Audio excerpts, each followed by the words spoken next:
and agreements across Canada. I'm coming to you today from Hamilton, and the city of Hamilton is situated upon traditional territories of the Erie, Neutral, Huron-Wendat, Haudenosaunee, and Mississaugas. And it's land that's covered by the Dish with One Spoon Wampum Belt Covenant. And that was an agreement between the Haudenosaunee and the Anishinaabeg to share and care for the resources around the Great Lakes.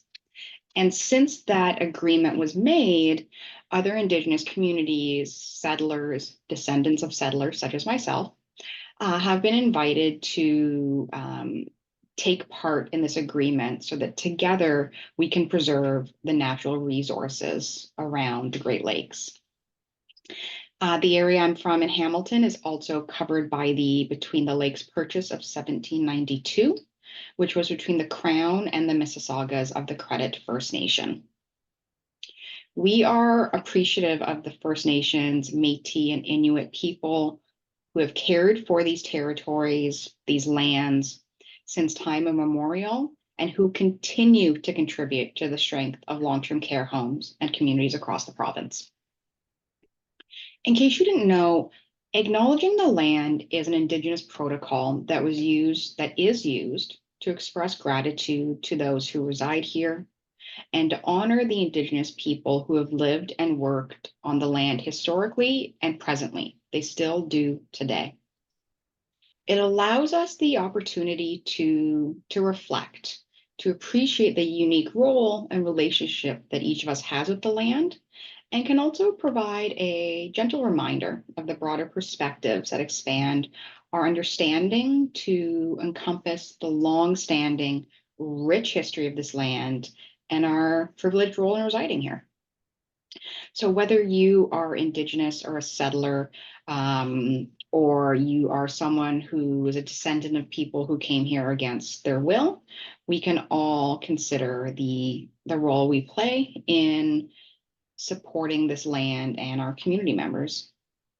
You can learn more about the people, territories, the languages of the land on which you live, work, and care at a fantastic website that is native-land.ca.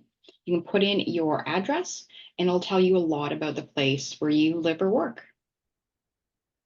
FCO, we're early in our journey towards true reconciliation with the Indigenous peoples of Ontario, who live in Ontario rather, but we have committed to establishing mutually respectful relationships with Indigenous people across the province, as we're grateful for the opportunity to live, work, and support you across this land. Before we turn things over to our guest speakers, a couple logistics. You'll notice you're all in listen-only mode, so you can hear us, but we can't hear you. If there are any issues in the meantime, you can go to the chat and let us know if there's any issues with the audio or video. We have protected time today for an interactive Q&A session. So at that time, or as questions pop up in your mind, we'll ask you to use the Q&A box to pose questions to the guest speakers. Today's session is being recorded and will be made available to participants following our time. It will be posted on the our YouTube channel and released via our e-bulletin. Now it's my pleasure to turn things over to today's co-host, Kathy Wright, of the CARP Ottawa chapter. Over to you, Kathy. Thank you very much, Sam, and to all those at FCO who continue to collaborate with us on our monthly Lunch and Learn webinars. I'm the volunteer chair of CARP Ottawa's Advocacy Working Group on Long-Term Care. We are a small 7-member group, small but mighty, and we see ourselves as champions for change in long-term care from institutions to homes. And you may think this is impossible, but it is not. And you will hear from Mary today just how possible this is. For the past 4 years, we have been working with other CARP chapters and like-minded organizations in Ontario to keep the conversation alive about long-term care and the positive opportunities that exist to support those living and working in long-term care homes today. Long-term care homes has unfortunately fallen off the radar, and we really need your help to bring it back to screen. You can help to spread the conversation by sharing the information you will hear today with your friends and contacts. You can share the recording when available.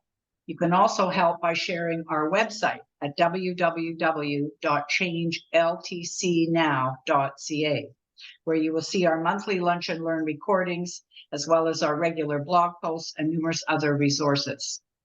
You can also help by sharing this information with your local MPP, MP, city councillor, and or on any social media platforms you may be on, such as Facebook, LinkedIn, X, Instagram, whatever you might use.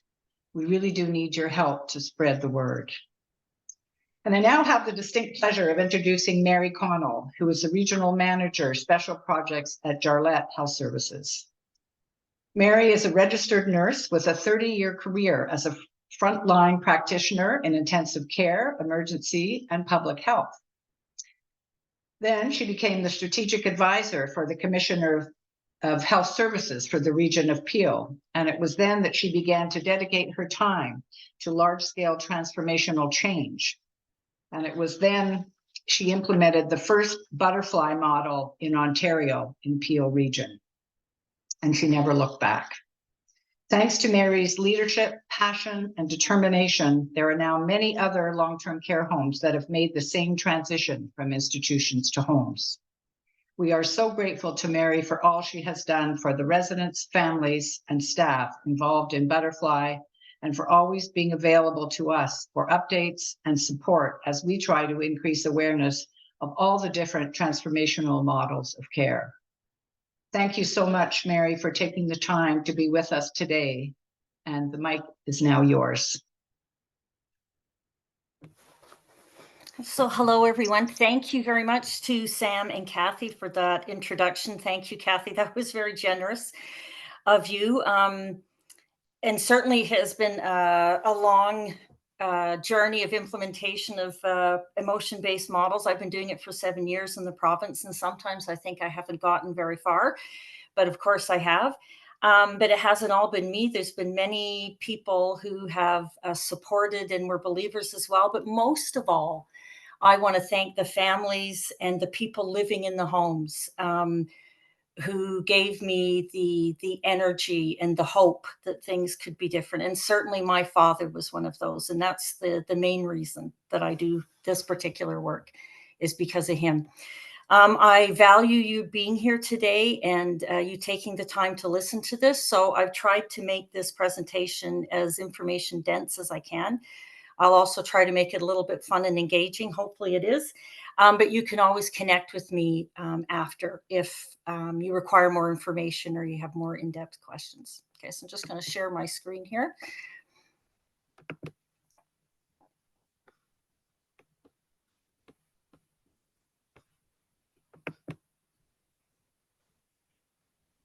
Oh, I'm going to have to find, sorry, my presentation again. My apologies.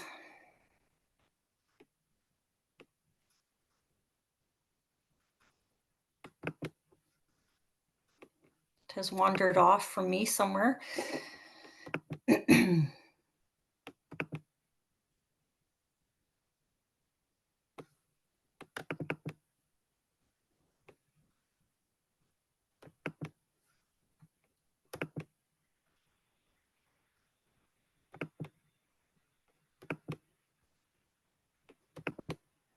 Okay, hopefully you can see it. Are you able to see it, Sam?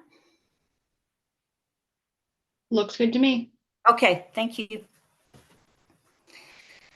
So Sam said, what we'll be talking about is how the emotion-based model of care, and in our case, it is the butterfly model, was shared throughout Jarlette. And I'll give you some context about Jarlette to begin. So I want to start, the newest home that Jarlette Health Services has just opened is in Temiskaming. And this is at the end of one of the halls. The home itself is right smack in the middle of a neighborhood and within farmland, which is meaningful for these people because people who are living in this home were once farmers and part of this community.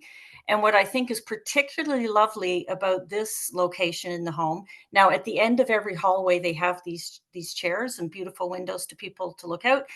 But at the end of this hallway, there is a bus stop. And in the mornings and in the afternoons, you can see children coming on and off the bus. So a really lovely feature of the home and trying to incorporate the home into the rest of the community.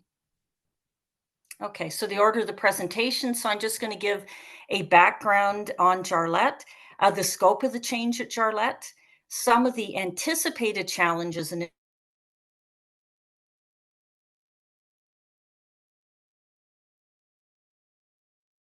I'll let you know if the spread of the project, the approach considerations I had to take, and the team that worked with me, what the actual approach was, the challenges experienced and the lessons we learned, and what are the results that we're seeing, because we have the butterfly model going at different stages in 3 homes right now. We're about to start a 4th home in January.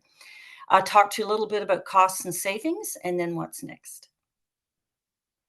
So first of all, about Jarlette, I'll be totally honest. When I was at the Region Appeal, I had not known about Jarlette. I didn't actually know about Jarlette until Jill Knowlton moved there, and she was a colleague of mine in beginning the butterfly implementation in the province. So the Jarlette family owns their homes. It is still family run.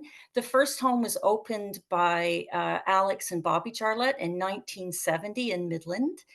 And it remains in the family, and their children, David and Sharon, along with their children, so Alex and Bobby's grandchildren, run the home at this point and play various roles within the home. So they're really leaning in, they're part of it.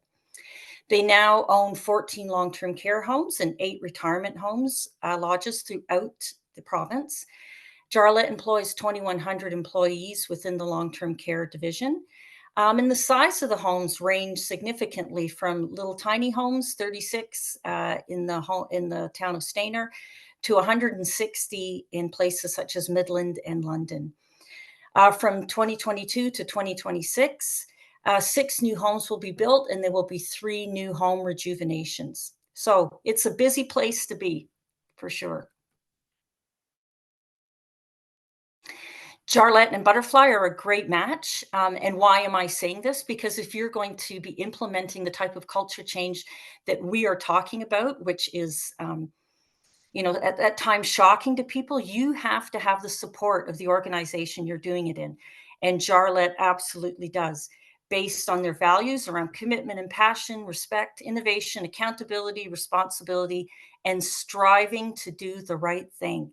And isn't that really what this emotion-based model is about? There's lots of, I don't want to use the word pushback, but that would be the best way to describe it, over the years of people thinking of many reasons why we shouldn't. But really, from a human being perspective, it is absolutely the right thing to do. There's strategic pillars around quality of life, high-performing teams, engaging relationships, and good business stewardship. So I know that one of the things that people talk about emotion-based care homes or the butterfly homes, that this is a costly thing. I want to tell you that we have stayed within our budget on these homes, and I'll explain a little bit more about that. So being a good business steward. And the implementation of the butterfly approach is the first activity in Jarlette's strategic plan. So that tells everybody outside the organization and within the organization that this is a priority for us. So no pressure on me at all that this is the number one in the strategic. Again, here's another picture. So here's the Temiskaming home again. This is their family dining room. And as you can see, not very typical of most long-term care homes in the dining room, but this speaks to all the spaces within this home. And it passed occupancy inspection, despite all those plates on the wall and all those things. So it can be done, but we just worked with the ministry, and we'll talk about that as well. So the location of these Jarlette homes, you can see it's widely dispersed throughout the province: Waterdown, Orangeville, Sudbury, Orillia, Manitoulin, Chatham, London, Huntsville, Barrie, Welland, Southampton, Stayner, Temiskaming, and Midland. I'm almost out of breath by the time I read that list. And here's an interesting little way of looking at it. So here, of course, is our beloved province of Ontario.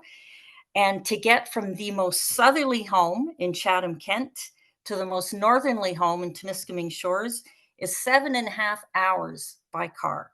Now, just as a little giggle, if you were were actually going to walk that distance, it's 176 hours.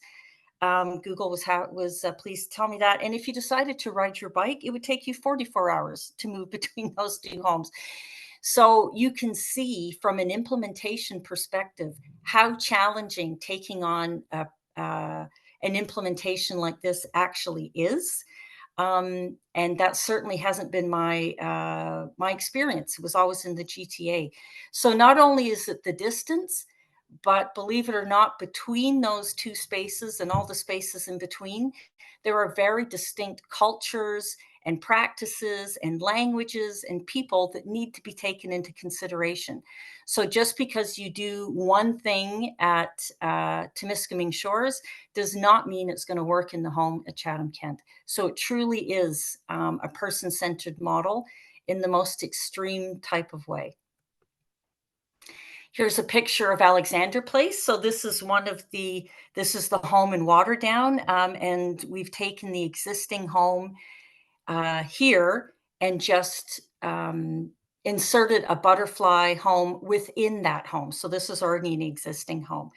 And you can see that involves a lot of the environmental changes and training to the staff. But just to give you an idea of the scope of what we're doing. So these were the challenges that I anticipated in the implementation. So we're in the midst of several new builds, including intended to be fully butterfly homes. So my previous experience has been implementing butterfly homes within a home area. And this involved implementing it within an entire home. So the home in Temiskaming has 132. If Griffin Allen is on this call, he'll be able to tell me the exact number. So I get all my home numbers mixed up. But that's huge. So being able to implement and sustain and train and bring in the stuff of life and meet the individual needs and perspectives of everybody in that home, that's quite a task. Geographically challenging. So I already talked about that. Just the distance in between those homes. My co-lead within the Butterfly project, Deb Lines, actually was located in the London area. So she was quite far away from going up to Temiskaming. And of course, we have to think about weather. So when I showed you that first picture of Temiskaming looking out at the bus stop, there was snow on the ground. Now that was in early October.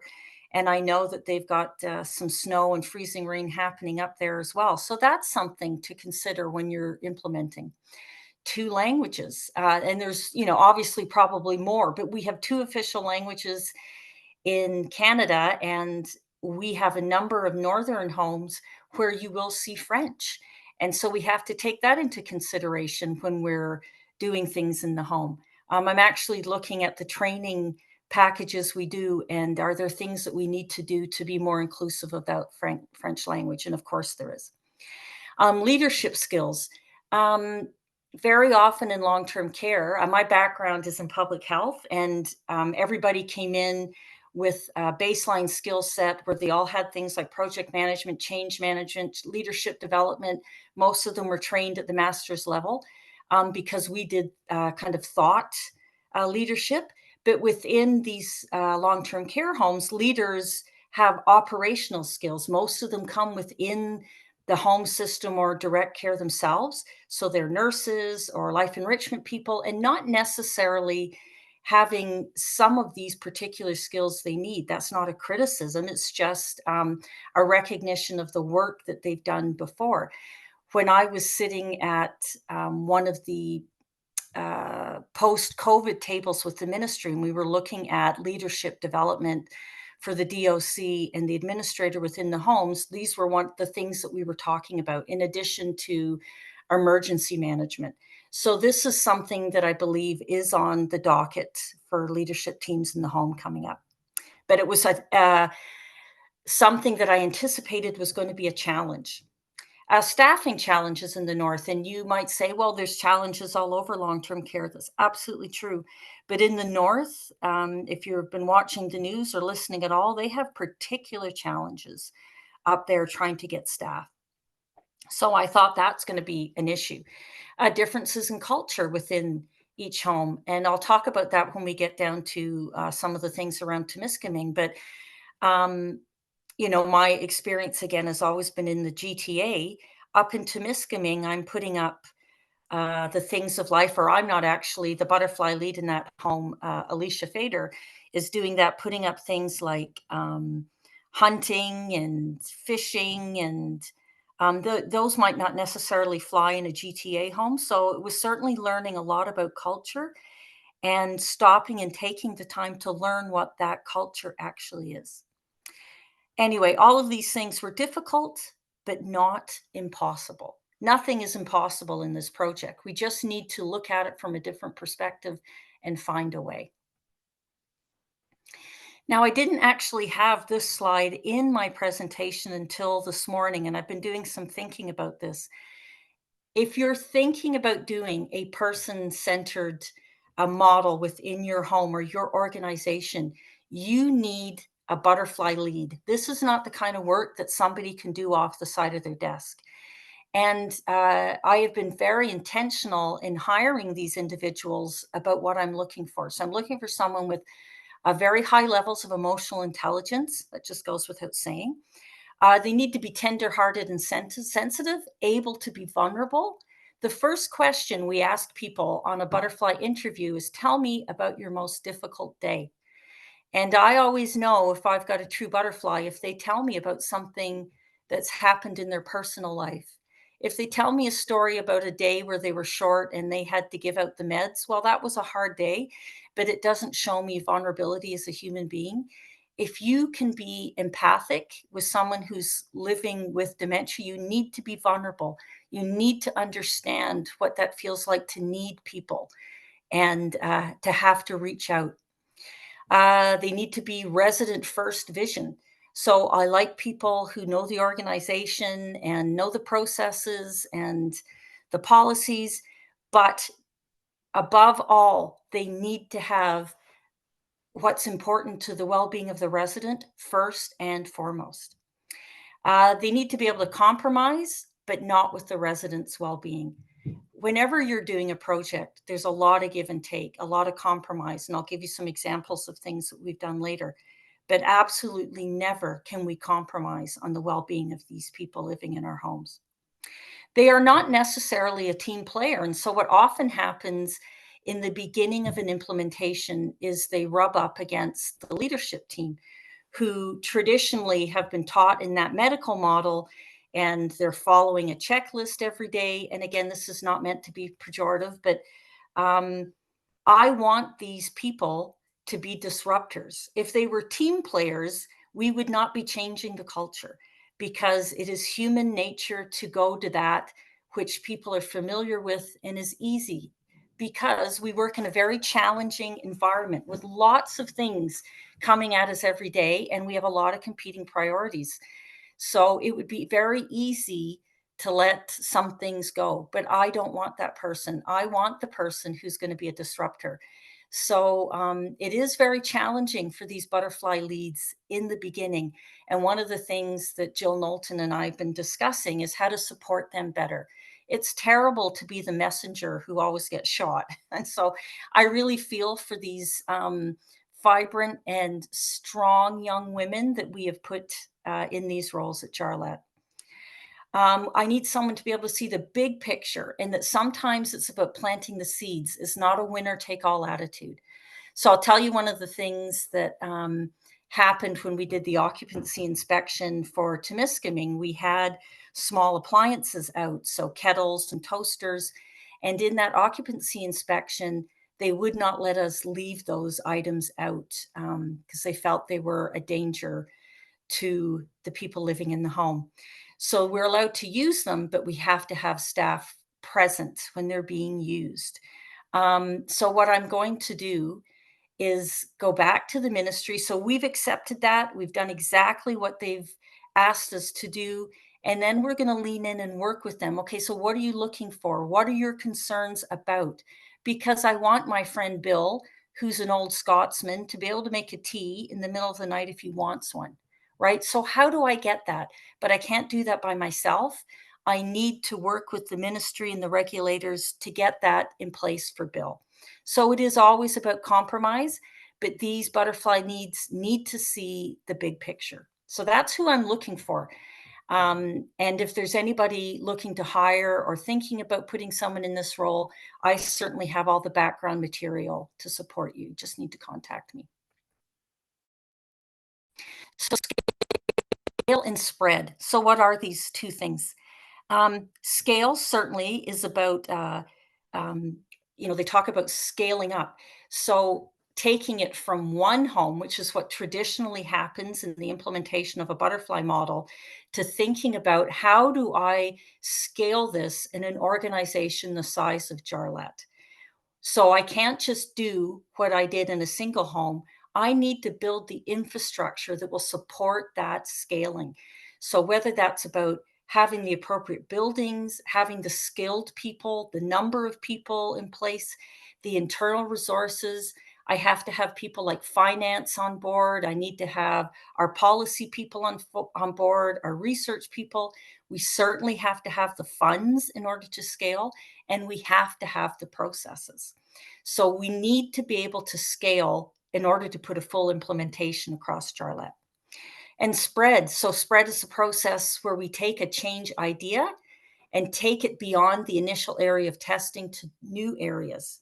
So I can tell you that in our spread journey through Jarlette, that we have definitely learned a lot of things, that what we did in the initial butterfly home at Avalon, and although it works beautifully in that setting, we've had to tweak and change things based on the resources and the culture that is available and visible in the home that we're changing it to. So here's the butterfly lead in Temiskaming. This is Alicia Fader. So here's one of the lovely home areas. And what's beautiful about this home and what's great about a new build, this is the first time I've actually implemented one in a new build, is we have these little alcoves within the living room area of each home where we have a dedicated theme. And in this particular home area, in this alcove, we have a beautiful nursery. And what we will do is that people on the other home areas, which are also butterfly and Temiskaming, if they are interested in babies and spending time in a nursery, staff will take them up to this home area to have that experience. So here are the approach considerations I needed to take when I thought about taking on the scope of this spread. So my experience is very GTA focused. That's where I didn't grow up in the GTA. I grew up in small town Ontario, but it certainly wasn't Northern Ontario. Single focus home area, one home at a time. And I was always the lead in my experience, but I didn't do everything I wasn't the chief cook and bottle washer, which I have taken on a bit more of that role now, which has been actually a good learning experience for me. When I was at Peel, we had a whole team of people that supported me, epidemiologists, building inspectors, health inspectors, public health, because they had all of those services under their umbrella, legal, real estate, all of those types of people. That wasn't available to me in Jarlette. We had to make do with what we had, and we did include disciplines or people as we needed them. The available resources were the funds going to be there? Are the human resources there? Are the skills there? Is the capacity even within that home? Has this home had tons of things happen in the last year that would make it not successful in taking on a big implementation like this? And definitely, yes, we did talk about that. Capacity within the organization itself, in the individual home. When you're an organization that is doing the number of builds that Jarlette is doing, and that's wonderful for Jarlette. They've been recognized by the province as a leader in this way, and they can be counted on and depended on to do this. it's hard to divide your time between those two big things, between implementing building homes and implementing the butterfly. But we've been able to find a nice marriage there. And certainly Jill Knowlton's experience in opening homes and with butterfly was a major benefit in doing that. Timelines. So here's another consideration. If you've ever done anything with the province, and I don't mean this to sound like a criticism, that's just the way things are with the province. The timelines change all the time. So they kept changing the goalposts. So for example, for Temiskaming, we originally anticipated it was going to open in June, but it ended up, and then it was August, and then September, and then it finally opened up in October. That wasn't all the ministry. That was certainly some of the vendors and services that were in, building the home. But this is something you need to take into consideration. For example, when I worked at the Region of Peel, we knew we could not do any physical changes to the home environment over the summer because we knew all the construction trades were in the schools doing work. So things you would not think you'd have to consider, you need to think about. And then, of course, consideration, sustainability is super, super important. Yes, I could go to all 14 of these homes and I could probably implement the model in all of them in about 6 months. But we want this to be sustainable. It's not a one and done situation. I'm still thinking about what the best approach is. We have an overall sustainability plan, and we will have to tweak that for each of the homes. It is totally pointless for the people that we serve and care for if we can't sustain this. And that's what we're all here for. And then I needed to consider best practice. So was hub and spoke something I should look at? So if you're not familiar with hub and spoke, so any project manager who's worth their salt, I would look at the situation that I was presented with here and think, oh, okay, I'll use a hub and spoke model. So what I will do is I will get a main home as my core, so the hub. So for example, that might have been Avalon because that was our first home. And then all of the spokes around would feed into Avalon to get their support around resources, around teaching. But that just wasn't logical in this situation. Yes, on paper, that looks like it makes sense, but it wouldn't have worked just because of all the variables we had going on. So what was the actual approach? So to tell you the truth, what we really had to do was map out all of the homes and look at what made sense. Who is up for a rebuild? Who is going to have a rejuvenation? Who has stable leadership? Who has funding? Where were there opportunities? For example, Ontario Health offered funding for the North for innovative models of care. So although Muskoka or our Huntsville home was not necessarily at the top of the list of who we were going to implement the butterfly home in next, we're going to go with that opportunity, right? So it's moved them, Muskoka Landing, a little higher up on the list. And if we get that funding, then we'll start with them next year. But it's also just taking advantage of opportunities. So you can see how that hub and spoke wouldn't work in this situation. I thought about creating lead homes and sister homes geographically. So grouping them up in the north and the south, but nope, that didn't work either because the implementation ended up being staggered across the province. So really what we were doing was building the plane whilst we were flying it. Which I've had to do this in the past, but not this full on as I've done here. And again, having someone like Jill, who has the experience in doing these new homes and leading organizations of this size with knowledge of butterfly in the background was a big help because she certainly understood. And very often we would just change our plans. I think I did a logic model. I did 5 times talking about what the rollout would look like before we came up with one. And that might change again if there's other opportunities. Again, the need to be flexible, the need to pivot. We were going to do one home, but the funding presented itself for Muskoka. So we're going to go with that. Muskoka, by the way, is a lovely little home up in Huntsville. and will be perfect, absolutely perfect for a butterfly home. We actually put a butterfly lead in each home, and I talked to you about what I was looking for in that human being, that individual, and working with the organizational lead, who is myself, and Meaningful Care Matters. So we've put a lot of energy and resources into ensuring that this implementation works and it is successful. I haven't put this down here, but we use a very agile approach in rolling the model out. And what that means is we make a change, we let it sit for a little while and see what the uptake is and how successful it is. And if it works, then we go on to the next change. If it doesn't, then we go back to the start and see why that particular change didn't work, and we work until we make it successful. So that's agile. And then our plan originally, Jill will laugh when she hears this, is focus on a single home area until we decided, well, you know what? We're building homes from the ground. Why would we not just make the entire home a butterfly home? Yes, why not? Well, now we know the work that it actually was. I'm very, very glad we've done it.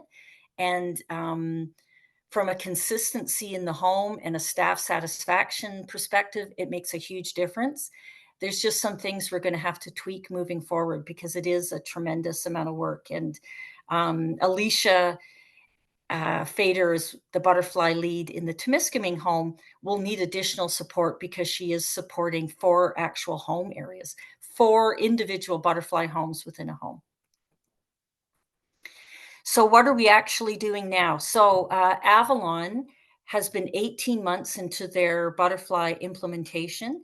Their accreditation is actually going to happen next week. So we're going to find out next Thursday, I believe, about how they've done. Now, most butterfly projects take about 12 months to implement, and then 18 months before they really stick, when people start to get into it and it becomes their common work. But because of all the things that we've experienced in the last couple of years, such as outbreaks and changes in staffing and human resources, it has taken us a bit longer at Avalon than would normally be. But Meaningful Care Matters was very, very flexible about that, and they certainly understood the challenges. So that's why Avalon has taken 18 months. We are very, very proud of that home. Denise Erskine, who is the butterfly lead in that home, and her team have done really, really well. So fingers crossed for next week. Alexander Place in Waterdown started their butterfly implementation in June of 2023, and they will hopefully, fingers crossed, we don't have too many outbreaks over the course of the winter. And the reason that outbreaks impact us is because they affect the training, and you can't have large groups of staff coming together for training purposes if you're in the middle of an outbreak. So hopefully that goes well. Temiskaming started their implementation at the same time. We actually had a twin launch between the 2 homes, and they started in June of 2023. But because we had a move thrown in there, so there's something else that distracts staff in the home. We've taken a pause for November and December, and in January we will begin training again. So they probably will not complete their implementation of the butterfly until late summer, early fall of 2024. Royal Rose starts their implementation in 2024. And again, that was a opportunity that we saw there. We were able to secure some additional funds for that home that we had not anticipated. It also is a lovely home and will do well, and just hiring the butterfly lead from that now. So if you know any tender-hearted, take no prisoner people, then we're happy to interview them for that position. And again, Muskoka will be the summer of 2024, and again, another opportunity. The fall of 2024, I don't know. We'll have to see what happens. And that's what I mean about it being very different from traditional project management, because I cannot stand here today and look at a year from now and predict what's going to happen. You have to be really flexible when you're dealing with change, especially a change that is so centered in people, right? You have to be responsive. And I keep talking about the reaction of staff, et cetera. Um, what's primary for us is looking at how people who live in the home and families respond to the change. So it actually has to work for them too. So if we're doing things that don't work for them, then that is the biggest reason that we go back and look at what we're doing.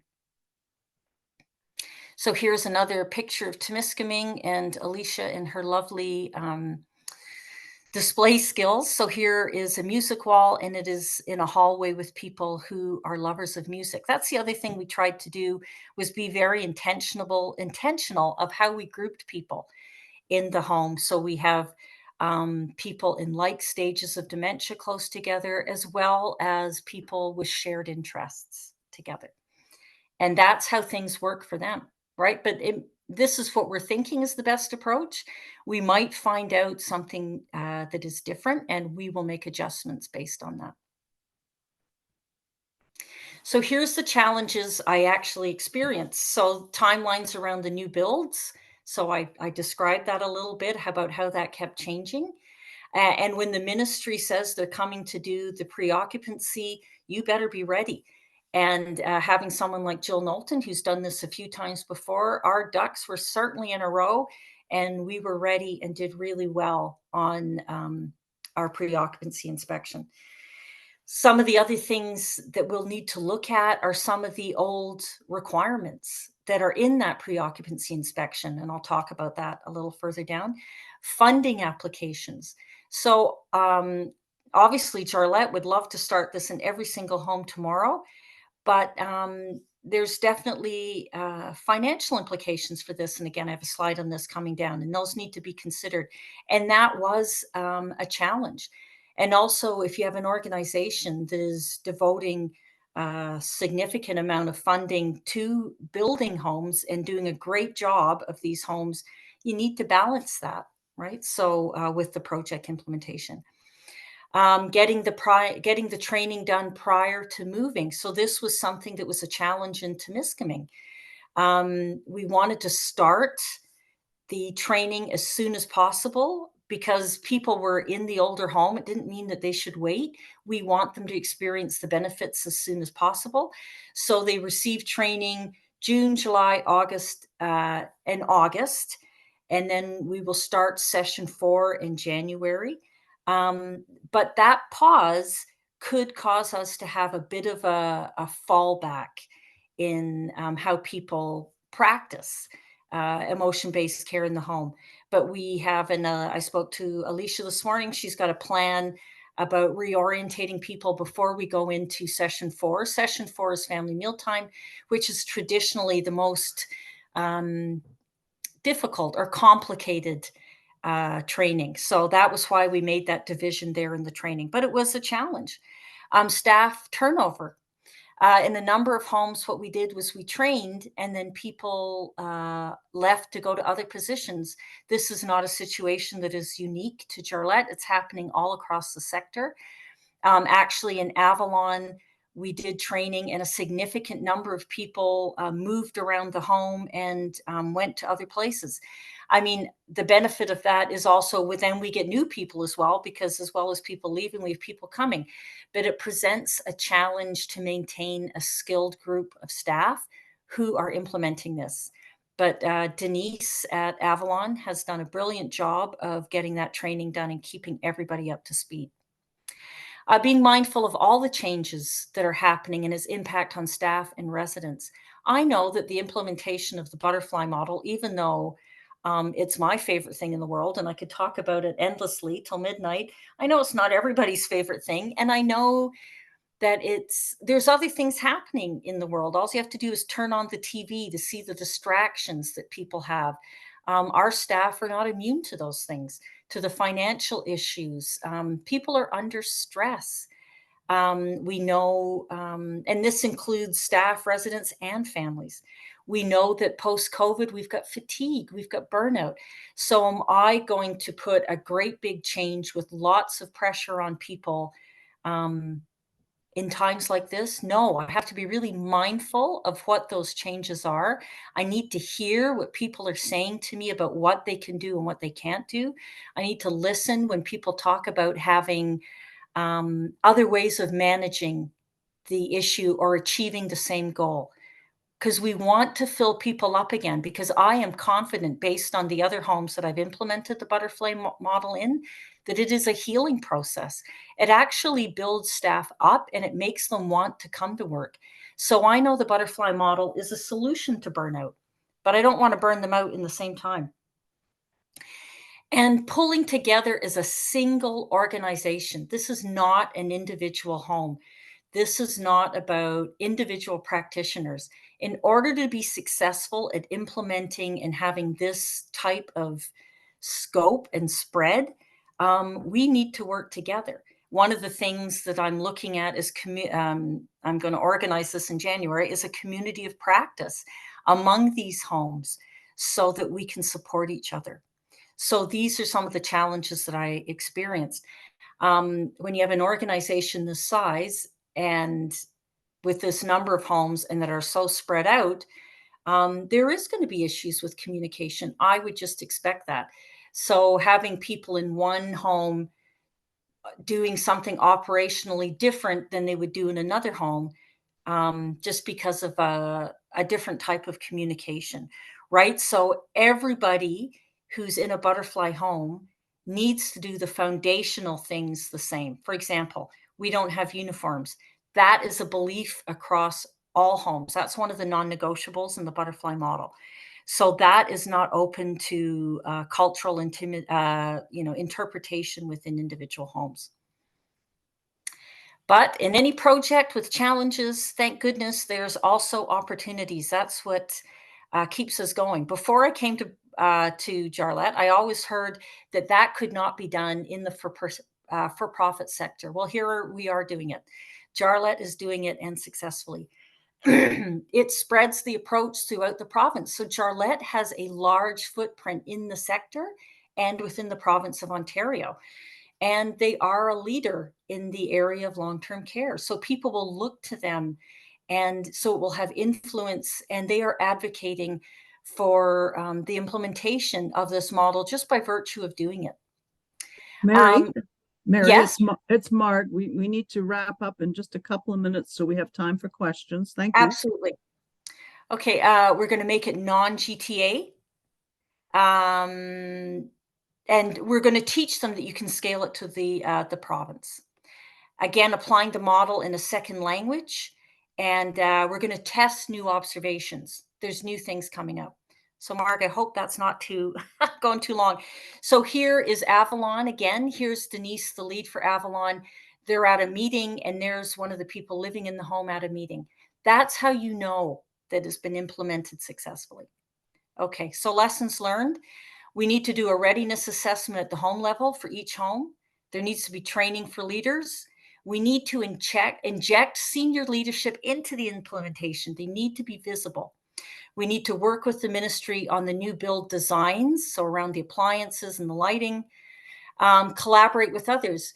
There is a hesitancy, both within the province of Ontario and Canada, to be risky around this. But if we look to other models in the world, like the UK, they would be good leads for us. And that's who most of my collaboration and discussions are with.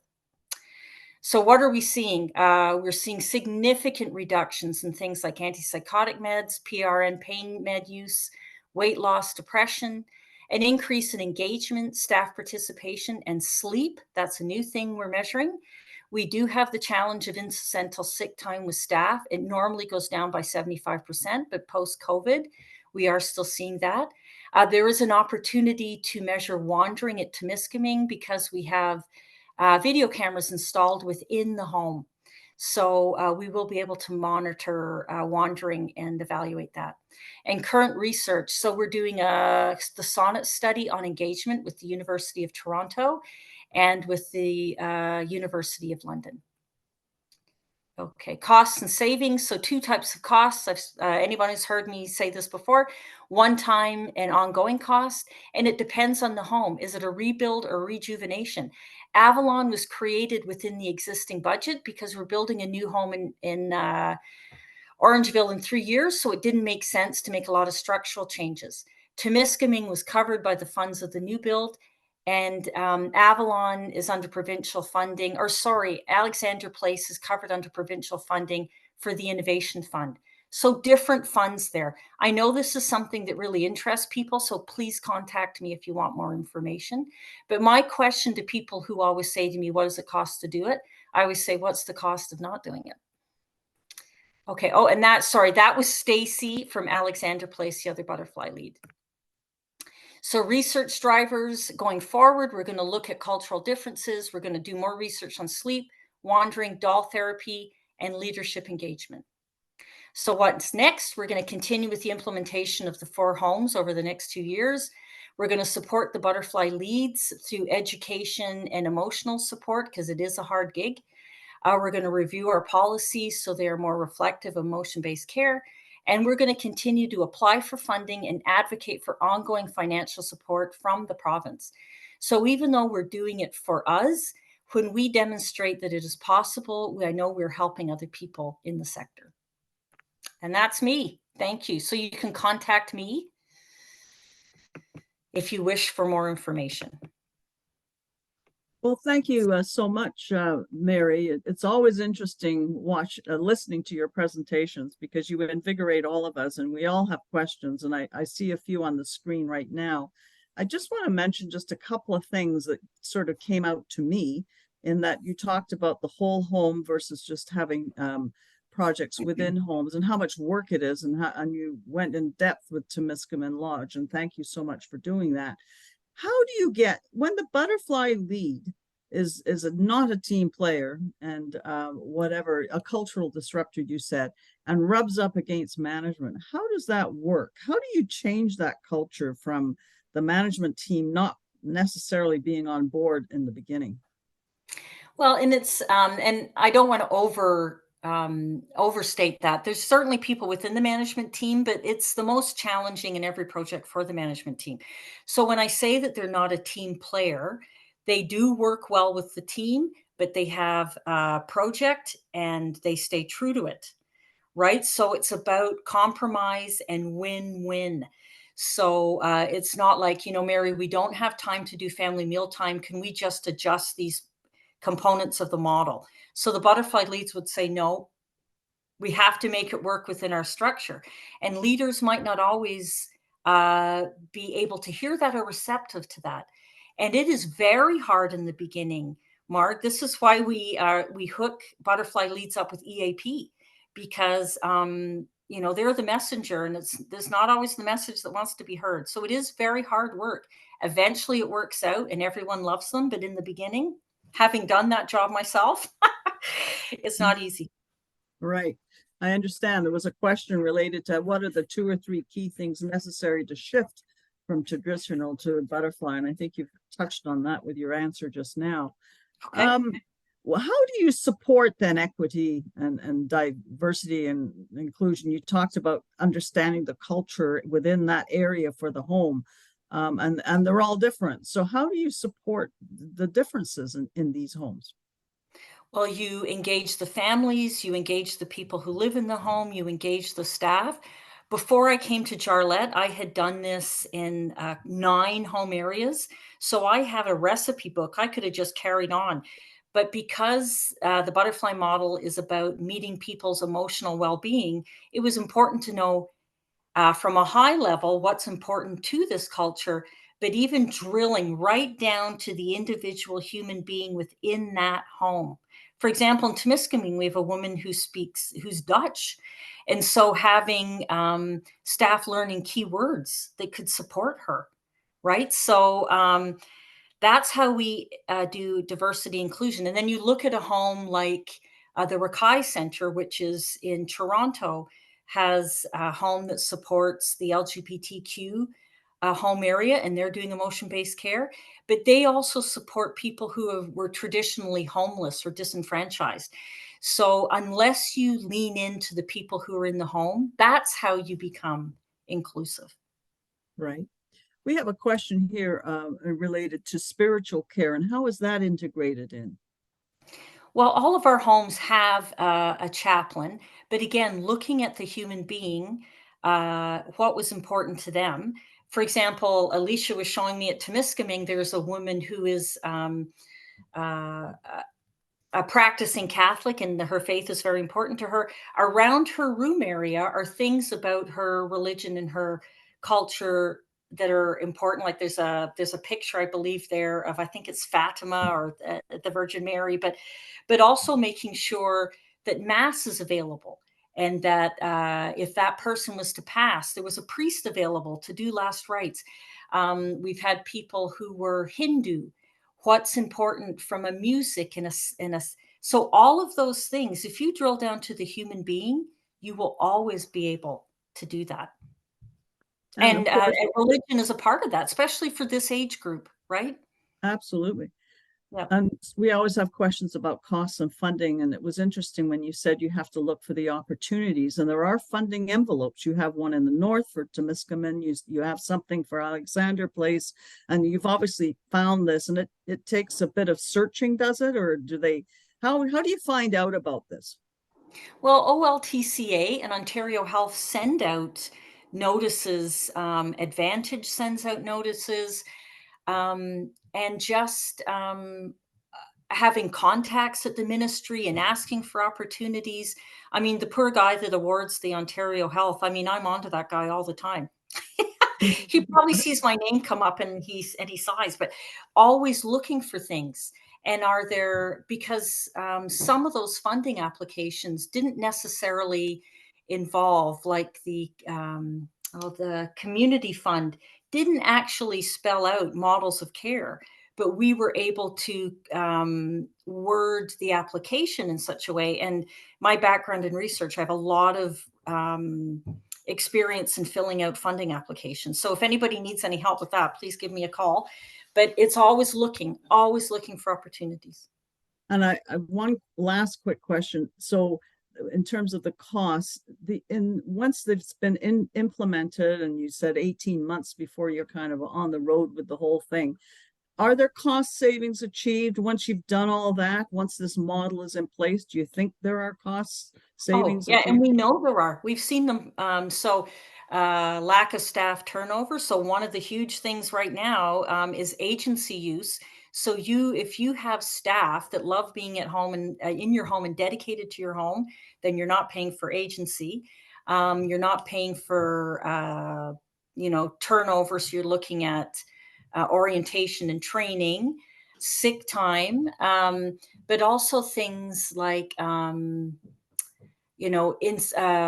people are eating better because of the way we do meals. So we're not paying for supplements. We're not paying for food waste. We have a reduction in the use of PRN pain medication. We're not sending people to hospital.